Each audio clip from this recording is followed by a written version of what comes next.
At yun, dito nga kami ngayon kakain sa Pakistani restaurant. Itatry nga namin yung masarap daw nilang spicy mutton biryani. Kasama ko si Doc Kelly na aming veterinarian sa farm at si Ka Robert.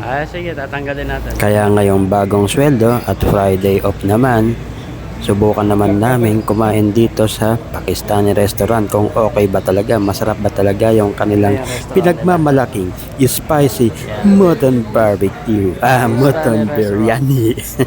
Tikman natin yung kanila. Ganito nga yung itsura ng kanilang restaurant dito. Typical lang na Arab restaurant, mga ganun yung style nila. Pero marami dito mga menu dishes na siguro ay Indian, Pakistan, Arab food.